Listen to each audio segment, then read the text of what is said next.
2024 оны улсын хурлын сонгуульд 124 нэр дэвшигч өрсөлдөж байгаараа намуудын жигсаалтад эхний 3-т бичигдсэн их намын зүгээс ээлжид сонгуулийн нээлттэй ёслол төгөөлдөр хийлээ. Тус намын сонгуулийн нээлтэд 21 аймгаас 3799 төлөөлөгчид оролцож, эрт 100% бүрдэцтэй байсан юм.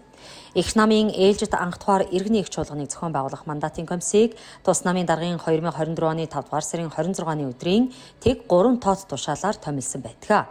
Намын дүрмийн 3-1-4-т энэхүү иргэний их чуулганы төлөөлөгчдийн эрсийг 999-с багагүй байна хэмээн заасныг энэ удаагийн анх дугаар иргэний чуулганд 3 дахин давуулан эрсийг хангаж ажиллалаа. Их чуулганд оролцогч гишүүд дэмжигчдийн хамгийн ахмад нь 85 настай, хамгийн залуу нь 18 настай дэмжигчид байсан юм а. Сүүл үеийн 30 хэдэн жилийн тэр хуурамч одоо залхлаа штэ. Тэгээ энд бол сайхан үнэмшилтэй уламжлалт түүхэн соёл эргэж сэргэж байгаа харахалтай байна.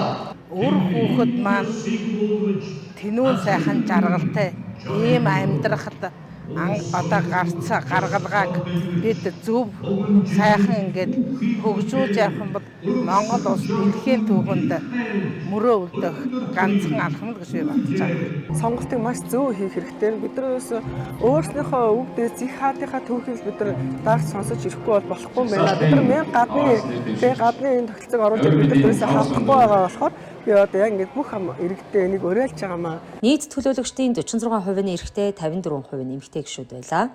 Насны ангиллаар авч үзвэл 18-аас 35 насны төлөөлөгчид 16%, 36-аас 45 насны төлөөлөгчид 30%, 46-аас 55 настай төлөөлөгчид 26%, 56-аас 65 насны төлөөлөгчид 20%, 66-аас дээш насны ахмад гишүүд 8% эзэлгүнтэй байсан юм.